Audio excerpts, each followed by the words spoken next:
నమస్తే, welcome to yo-yo TV. ఈరోజు తెలంగాణ రాష్ట్రంలో ఉన్న పోలీస్ అభ్యర్థులందరూ ఈరోజు ఒక ప్రెస్ మీట్ అయితే పెట్టడం జరిగింది. అయితే తెలంగాణ పోలీస్ జేఏసీ ఆధ్వర్యంలో సో వాళ్ళతో మాట్లాడించే ప్రయత్నం చేద్దాం. ప్రధానంగా జియో నెంబర్ 46 రద్దు చేయాలి, దాదాపుగా 20,000 పైన నోటిఫికేషన్ కూడా రిలీజ్ చేయాలి కాంగ్రెస్ ప్రభుత్వం, లేకపోతే స్థానిక సంస్థల ఎన్నికల్లో మా ప్రభావం అయితే కంపల్సరీ ఉంటుందని కూడా వాళ్ళు ప్రధానంగా చెప్తున్న పరిస్థితి. ఒకసారి మాట్లాడించే ప్రయత్నిద్దాం. సో ఆకాష్, ఎట్లా ఉంది మరి ఇది పోలీస్ అభ్యర్థులు చాలా దాదాపుగా మూడు సంవత్సరాలు దాటుతా ఉంది అనుకుంటారు నోటిఫికేషన్ వచ్చి. సో మరి ఏంటి మరి ప్రభుత్వానికి ఏం చెప్పదలుచుకున్నారు? ప్రభుత్వానికి మేము డిమాండ్ చేయవలసింది ఏంటంటే తక్షణమే పోలీస్ నోటిఫికేషన్ వేయాలి. 2022 తర్వాత ఇంతవరకు పోలీస్ నోటిఫికేషన్ రాలేదు. పోలీస్ నోటిఫికేషన్ ఏంటంటే ఏజ్తో సంబంధం ఉన్నది, ఎందుకంటే మానసికంగా ఆర్థికంగా వయోభారంతో కూడుకున్నది కాబట్టి పోలీస్ నోటిఫికేషన్ అనేది వేరే నోటిఫికేషన్ లాగా ఆపే ఉద్దేశం ఉండదు. ఎందుకంటే పోలీస్ నోటిఫికేషన్ వెంటనే వేయాలి.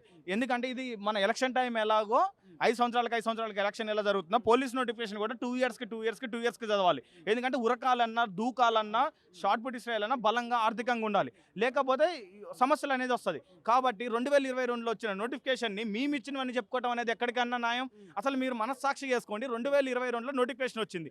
2022లో అనే ఫిలిమ్స్ మెయిన్స్ అన్నీ కూడా గత ప్రభుత్వం అయిపోయింది, రిజల్ట్ కూడా గత ప్రభుత్వం ఇచ్చింది. మీరు వచ్చి ఎక్కడ బోర్డు చైర్మన్ జీవో నెంబర్ 46 విద్యార్థులకు న్యాయం చేస్తారనే ఉద్దేశంతో ఇలాంటి దొంగ సర్టిఫికేట్లు ఉన్న కూడా సరిగ్గా ఎంక్వైరీ చేయకుండా ఇలాంటి 250 మంది దొంగ సర్టిఫికేట్లతోటి జాబులు తెచ్చుకున్నా కూడా వాళ్ళని ట్రైనింగ్ అయిపోయి ఇచ్చేంత వరకు కూడా పట్టుకోలేని వ్యక్తిని అతని మాటలు నమ్మి గత ప్రభుత్వం కూలిపోయింది. ఈ ప్రభుత్వం ఎట్లయినా కూలదో ఈయన ఆంధ్ర వ్యక్తి ఈ తెలంగాణలో ప్రభుత్వాలను అస్థిరపరచాలని కుట్రవన్నిన ఉద్దేశంతో ఈ ప్రభుత్వాన్ని ఎల్వి స్టేడియం వల్ల వచ్చిన 2-3 నెలలకే అది నియామక పత్రాలు ఇప్పించండి. ఎవడిప్పి అన్నాడు ఇతనికి ఏ హక్కు ఉంది? అసలు తెలంగాణ విద్యార్థులను హైకోర్టుల మెట్ల ఎక్కించడానికి వీడెవడు అసలుకి? నీ స్టూడియోకి క్వశ్చన్ వేస్తున్న వీడెవడు అసలుకి? తెలంగాణ మీద ఇతనికి ఏ సంబంధం? ఈ జీవో చేసినోడే సోమేష్ కుమార్ హైదరాబాద్ అది ఆంధ్రాకు పోతాడు, ఎమ్మటే డబ్బుల కుంభకోణాలు దొరికిపోతాడు. ఇలాంటి ఎదవలు జీవోలు చేసి మన మీద రుద్దుతంటే మనం భరించాలి. మేమేం మా నాన్న పుట్టగోటి కోసం కూలి పనులకు పోయి రూపాయి పంపించి స్టడీ హాల్ ఫీజు పంపించాడు. కళ్ళమట్టి నీళ్ళు వస్తున్నాయన్న, ఎవడికి చెప్పుకోమన్నా?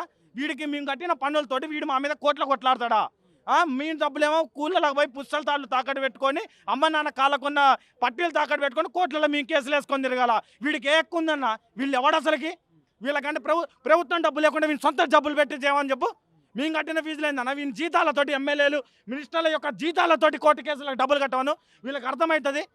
మా మీద కేసులైనాయి అన్న. గత గవర్నమెంట్లో సెక్రటరీ ముట్టించినప్పుడు మా మీద కేసులు కూడా ఎత్తేయకుండా ఇవాళ కోర్టుల చుట్టూ తిరుగుతున్నాం. అంటే ఒక ఎమ్మెల్సీ అయినా సహకరిస్తున్నాడు అనుకోండి, కానీ వీళ్ళందరూ కేసులు పెట్టి వీళ్ళేమో అధికార రాజభోగం అనిపిస్తారు, మేమేమో అబాసు పాలవుతున్నాం. ఎవడికి పుట్టిన వాళ్ళు వీళ్ళంతా? ఎవడు తెలంగాణ తెచ్చుకుంది? ఒకడేం తాగుబోతులు అంటాడు, ఒకడే ఈవిడంటాడు. వాడి ఒంటి మీద పెట్రోల్ పోసుకొని తెలంగాణ తెస్తే అర్థమైంది తెలంగాణలో నిరుద్యోగుల పవర్ ఏందో. చెప్పు తీసుకొని కొట్టాలి ఒక్కొక్కని తెలంగాణ విద్యార్థులు అంటే. తెలంగాణ అస్తిత్వం తెలుసా వాళ్ళకి? తెలంగాణలో ఏ జిల్లాలో ఏముంటారు తెలుసా? ఈ జీవో చేసినోడికి తెలుసా? ములుగులో ఎస్టీలు ఎక్కువ ఉంటారు, మహబూబాద్లో ఎస్టీలు ఎక్కువ ఉంటారు, సూర్యాపేటలో బీసీలు ఎక్కువ ఉంటారు. ఏ జిల్లాలలో ఏ ఎక్కువ ఉంటారో తెలియని వ్యక్తి ఇప్పుడు ములుగు పోతాడు, ములుగులో అందరు కలిపి 3% ఇస్తాడు. ఎస్టీలు ఎక్కువ ఉంటారు, వాళ్ళ ఎస్టీల పరిస్థితి ఏంది? సూర్యాపేటలో బీసీలు ఎక్కువ ఉంటారు, బీసీల పరిస్థితి ఏంది? నువ్వు ఎవడిగా అసలు తెలంగాణ మా తెలంగాణ ఎట్లుందో నీకు తెలుసా? వాడు తెలంగాణలో పుడితే తెలంగాణ అస్తిత్వం, తెలంగాణ ఏ జిల్లాలో ఎవడు ఏ జనాభా ఉంటారని తెలుస్తుంది. నువ్వు తీసుకొచ్చి 40 లక్షలు ఖర్చు పెట్టి సుప్రీంకోర్టు మెట్లెక్కుతున్నావు. మేము వచ్చాము సుప్రీంకోర్టులో ఆడ రైల్వే స్టేషన్లో మేము పండుతాం, నువ్వేం ఏసీ గదులలో పంతావు. నువ్వు ఎవడిగా అసలుకి?